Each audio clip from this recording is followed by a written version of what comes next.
안녕하세요. 디지털 광고의 실행, DA 광고 운영하기 강의를 맡게 된 LG CNS의 이지영이라고 합니다. 먼저 목차는 DA 광고 운영에서 공통적으로 필요한 체크리스트들을 먼저 점검하고 네이버 GFA와 구글 애즈를 실제로 어떻게 세팅하는지 운영하는 방법을 안내해 드릴 수 있도록 하겠습니다. 먼저 DA 광고 준비입니다. 기본적으로 어떤 유형의 광고가 있는지는 잘 알고 계실 텐데요. 그래서 실제로 집행을 하려면 어떤 걸 준비해야 할까요? DA 광고를 집행하는 데 있어 공통적으로 핵심 준비물을 소개해 드리려고 합니다. 먼저 첫 번째로 캠페인 구조입니다. 아직은 이 구조가 와닿지 않을 수도 있는데요. 이후 챕터에서 GFA와 구글의 세팅 과정을 보시면 이해가 되실 겁니다. 먼저 크게 이야기를 하자면 일반적으로 회사라고 생각을 했을 때 가장 큰 본부의 개념이 즉 캠페인이고 그 안에 광고 세트라고 불리는 각 팀들이 있다고 생각해 주시면 됩니다. 그리고 팀 안에 여러 팀원들이 있을 텐데요. 그 팀원들이 즉 광고가 되는 개념입니다. 그래서 첫 번째로 캠페인에서는 캠페인의 목표를 선택하고 예산 소진 방식이나 입찰 전략 등 전체적인 틀을 구성하는 단계이고요. 광고 세트에서는 일정이나 타겟, 노출 위치, 그리고 최적화 기준 등의 대부분의 전략이 실행되는 파트입니다. 그리고 마지막 광고에서는 실제로 노출될 소재를 세팅을 합니다. 그래서 이런 단계별로 체크리스트들을 모두 순차적으로 챙긴다는 개념으로 접근하시면 좋습니다. 다음은 캠페인 목표 설정입니다. 좌측에 이제 마케팅 공부를 하면서 많이 보셨을 퍼널 내용이 나와 있는데요. 퍼널별 운영 방향성과 타겟팅 방법을 요약한 표입니다. 이건 절대 정답이 있는 건 아니고 각 브랜드의 생애주기 또는 목표에 맞춰서 방향성을 이렇게 나눌 수 있다 정도로 이해해 주시면 좋습니다.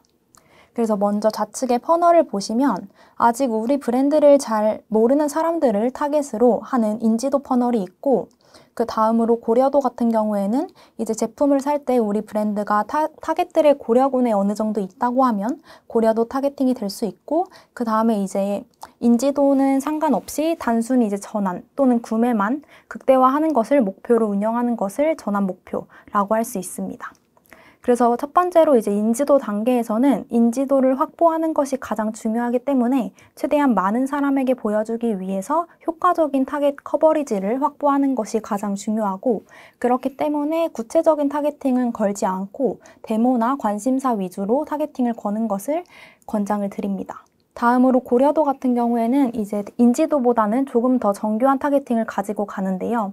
그래서 조금 고관여 유저 위주로 공략을 하고 타겟 정교화를 통해서 조금 인게이지를 증대하는 것을 운영 방향성의 목표로 가지고 가고 있습니다. 그렇기 때문에 조금 더 맞춤 관심사나 영상 조회자 리마케팅 또는 이제 지면 타겟팅 등의 조금 더 구체적인 타겟팅을 설정하게 됩니다.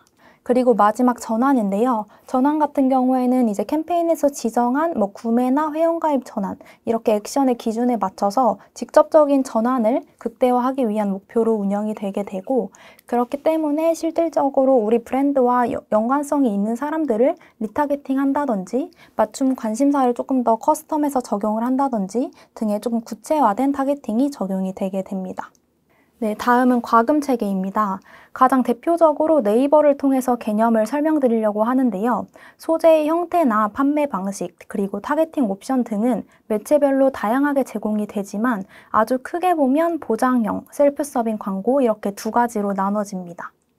그래서 보장형 광고 같은 경우에는 쉽게 생각하자면 네이버를 들어가셔서 첫 화면에서 보실 수 있는 스페셜 DA나 타임보드와 같은 광고가 보장형 광고라고 할 수가 있고 그렇게 피드를 옆으로 넘기셨을 때 상단이나 피드를 내리다가 보실 수 있는 스마트 채널이나 모바일 메인 상품, 이 셀프 서빙 광고이라고 생각해 주시면 됩니다.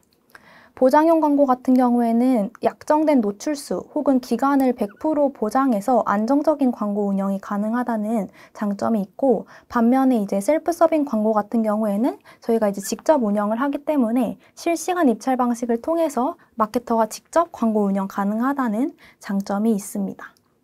네, 그럼 이제 구체적인 입찰 유형을 선택을 해요. 뒤에 이제 이런 단어가 자주 나올 것이어서 대표적인 이제 과금 체계를 한번 설명을 드리겠습니다. 첫 번째로는 CPM인데요. CPM은 1000회 노출당 광고 비용입니다. 그래서 광고비 나누기 노출수 곱하기 1000 이렇게 계산식이 수립이 되고 노출 비용당 광고비가 과금이 되는 방식입니다. 다음은 CPC인데요. CPC는 광고비 나누기 클릭수로 계산이 되고 1회 클릭당 비용을 지불하는 방식입니다. 다음으로 CPI 같은 경우에는 앱 광고에서 많이 진행을 하시는데요. 광고비 나누기 설치수로 계산이 되고 1회 설치당 광고비 비용이 과금이 됩니다. 그리고 CPA 방식은 여기서 지정하는 액션은 구매나 회원가입 등 다양한 액션이 될 수가 있고 그 액션당 광고비를 지불하는 방식입니다. 그리고 CPV 같은 경우에는 유튜브 광고에서 진행하는 것으로 영상 광고를 진행하실 때 단순 클릭이 아닌 조회 기준으로 1회 조회당 광고비 비용을 지불을 하게 되는 거고요. CPP 같은 경우에는 앞서 말씀드린 보장형 광고에서 진행이 되는 입찰 유형으로 집행 기간에 대한 광고비를 산정해서 과금이 되는 방식입니다. 네, 다음은 타겟팅입니다. 타겟팅을 이제 단어는 많이 들어보셨을 텐데 광고에서는 구체적으로 어떻게 쓰일까요? 타겟팅 같은 경우에는 광고 대상에게 정확하게 광고를 송출함으로써 반응하는 고객의 수를 늘리고 결과적으로 성과를 높이기 위해서 사용하는 퍼포먼스 마케팅의 필수적인 기법입니다. 그래서 여러 미디어들은 각각 매체마다 고유의 타겟팅 서비스를 제공을 하고 있는데요. 대표적으로 구글을 예시로 한번 가지고 왔습니다. 구글 같은 경우에는 다음에 보시는 것과 같이 여러 가지 카테고리별로 타겟팅 목록을 설정을 하실 수가 있고요. 그래서 인구 통계, 주제, 관심 분야, 키워드, 게재 위치, 리마케팅 이런 식으로 다양한 카테고리 항목이 나와 있습니다. 그래서 예를 들어서 신혼여행의 박람회 광고를 진행한다고 했을 때 전체 시장에서 고관여 집단으로 정의할 수 있는 25세에서 44세 남녀 예비 부부가 있을 것이고 그 중에서 또 일부에게 광고가 송출이 될 거고 그 중에 또 극히 일부가 전환을 발생할 것이 그럼 이렇게 신혼부부를 타겟팅한다고 했을 때 타겟팅을 구체적으로 어떻게 가지고 갈 수 있을까요? 첫 번째로 기본적으로 인구 통계에서 연령을 선택을 해주셔야 되고 신혼부부가 관심 만한 주제랑 관심 분야도 선택을 합니다. 그리고 게재 위치는 신혼, 그리고 리마케팅 같은 경우에도 신혼여행과 관련된 유튜브 채널이나 영상을 조회한 사람을 대상으로 이제 채널 조회자, 구독자, 반응자 등을 타겟팅을 할 수가 있습니다. 네, 앞선 타겟팅을 실제로 화면에서 적용을 해보면 어떻게 진행을 하는지 구글을 예시로 가지고 왔습니다. 말씀을 드린 것처럼 인구 통계를 기본적으로 설정을 하고 가계 소득도 설정이 가능합니다. 그리고 관심사는 이렇게 설정을 할 수가 있는데요. 앞에서 나와 있는 카테고리 대비 실제로 이제 매체에서 대시보드에서 보실 수 있는 리스트는 훨씬 더 구체화가 되어 있습니다. 그래서 신부 예복, 약혼 반지 이런 식으로 훨씬 더 다양한 세분화된 카테고리를 선택을 직접 하실 수가 있고요. 그래서 이렇게 데모와 관심사, 소득까지를 쭉 다 선택했을 때 실질적으로 도달 가능한 범위가 나오게 되고 그 범위는 97만입니다. 그래서 보여드리는 화면은 구글에서 제공하는 도달범위 플래너라는 기능인데요. 운영하고자 하는 상품과 타겟팅을 선택하면 예상되는 도달 범위의 수치를 보여줍니다. 그래서 퍼센트뿐만 아니라 수치까지 제공이 되기 때문에 예산에 맞는 타겟 범위를 잡으실 때 유용하게 참고하실 수 있습니다. 그럼 이렇게 97만이라는 숫자가 나오는데 만약 고객을 정의하지 않고 타겟팅을 정의한다면 수치가 어느 정도로 나오게 될까요? 지금 첫 번째 박스처럼 아무것도 선택을 하지 않았을 때 예상되는 도달 범위는 329만입니다. 그래서 이전에 97만 대비 3배 이상 크게 확인이 될 수 있을 것 같아요.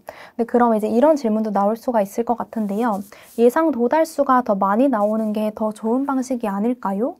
라는 질문에는 이제 충분히 예산이 확보가 된 경우에는 이제 전체 시장에 전반적으로 노출을 할 수 있기 때문에 이 경우는 당연히 좋겠지만 사실상 저희는 이제 퍼포먼스 마케팅을 운영을 할 때는 예산이 한정되어져 있기 때문에 예산이 한정되어져 있는 경우 타겟팅을 너무 넓게 가지고 가면 우리 브랜드와 관련성이 낮은 사람에게만 노출이 될 수 있는 가능성이 높아집니다.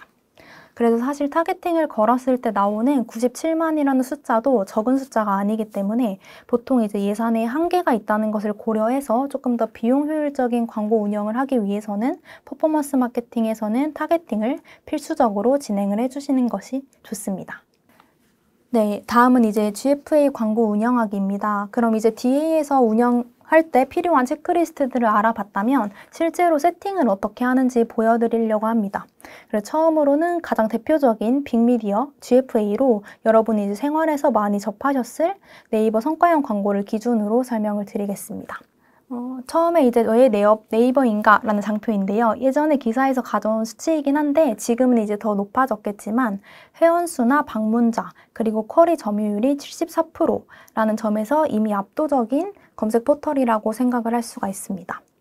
그래서 이미지와 같이 네이버의 프리미엄 지면, 네이버 앱 자체가 많은 유저가 들어오기 때문에 그 지면을 활용해서 다양한 타겟팅 옵션을 제공해서 브랜딩부터 퍼포먼스까지 소비자의 구매 여정에 큰 관여가 가능한 빅미디어가 네이버라고 볼 수 있습니다.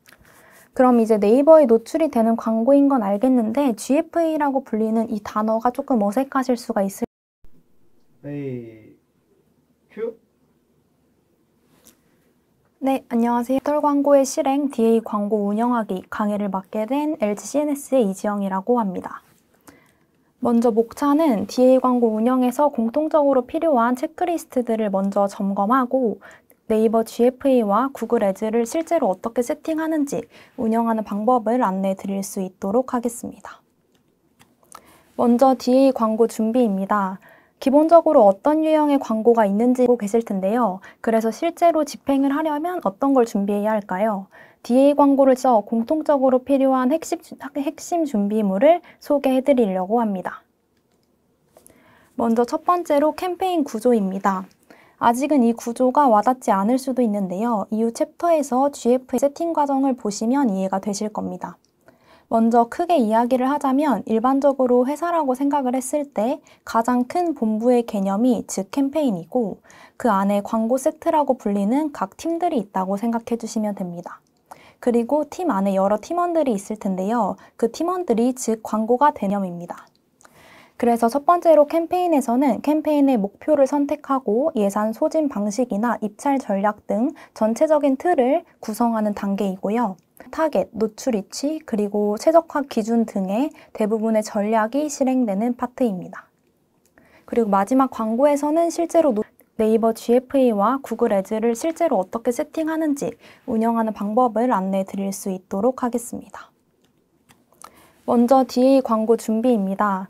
기본적으로 어떤 유형의 광고가 있는지는 잘 알고 계실 텐데요. 그래서 실제로 집행을 하려면 준비해야 할까요? DA 광고를 집행하는 데 있어 공통적으로 필요한 핵심 준비물을 소개해 드리려고 합니다. 먼저 첫 번째로 캠페인 구조입니다. 아직은 이 구조가 와닿지 않을 수도 있는데요. 이후 챕터에서 GFA와 구글의 세팅 과정을 보시면 이해가 되실 겁니다. 먼저 크게 이야기를 하자면 일반적으로 회사라고 생각을 했을 때 가장 큰 본부의 개념이 즉 캠페인이고 그 안에 광고 세트라고 불리는 각 팀들이 있다고 생각해 주시면 됩니다. 그리고 팀 안에 여러 팀원들이 있을 텐데요. 그 팀원들이 즉 광고가 되는 개념입니다. 그래서 첫 번째로 캠페인에서는 캠페인의 목표를 선택하고 예산 소진 방식이나 입찰 전략 등 전체적인 틀을 구성하는 이고요.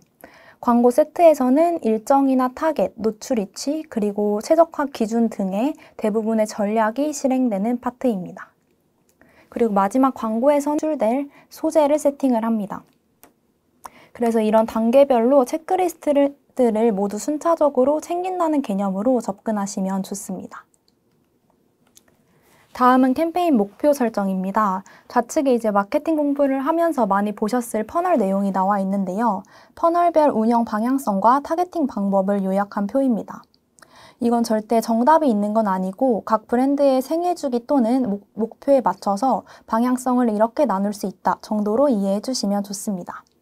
그래서 먼저 좌측의 퍼널을 보시면 아직 잘 모르는 사람들을 타겟으로 하는 인지도 퍼널이 있고 그 다음으로 고려도 같은 경우에는 이제 제품을 살 때 우리 브랜드가 타겟들의 고려군에 어느 정도 있다고 하면 고려도 타겟팅이 될 수 있고 그 다음에 이제 인지도는 상관없이 단순히 이제 전환 또는 구매만 극대화하는 것을 목표로 운영하는 것을 전환 목표라고 할 수 있습니다.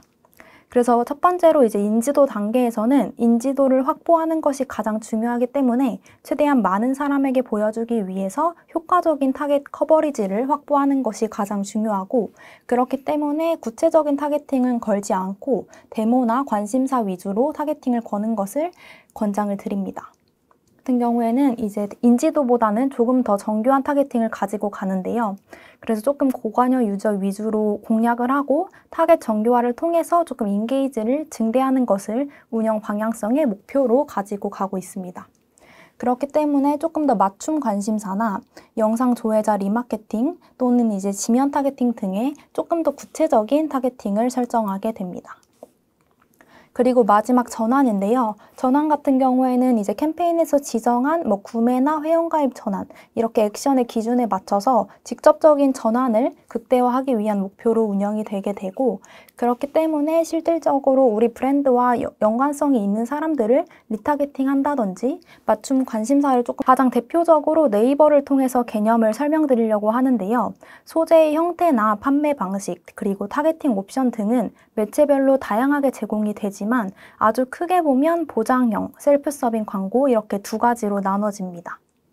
그래서 보장형 광고 같은 경우에는 쉽게 생각하자면 네이버를 들어가셔서 첫 화면에서 보실 수 있는 스페셜 DA나 타임보드와 같은 광고가 보장형 광고라고 있고, 그렇게 피드를 옆으로 넘기셨을 때 상단이나 피드를 내리다가 보실 수 있는 스마트 채널이나 모바일 메인 상품, 이 셀프 서빙 광고이라고 생각해. 보장형 광고 같은 경우에는 약정된 노출수 혹은 기간을 백서 안정적인 광고 운영이 가능하다는 장점. 큐. 네, 안녕하세요. 디지털 광고의 실행 DA 광고 운영하게 된 LG CNS의 이지영이라고 합니다. 먼저 목차는 DA 광고 운영에서 공통적으로 체크리스트들을 먼저 점검하고 네이버 GFA와 구글 애즈를 실제로 어떻게 세팅하는지 운영하는 방법을 안내해 드릴 수 있도록 하겠습니다. 먼저 DA 광고 준비입니다. 기본적으로 어떤 유형의 광고가 있는지는 잘 알고 계실 텐데요. 그래서 실제로 집행을 하려면 어떤 걸 준비해야 할까요? DA 광고를 집행하는 데 있어 공통적으로 필요한 핵심 준비물을 소개해 드리려고 합니다. 먼저 첫 번째로 캠페인 구를 선택하실 수가 있는데요.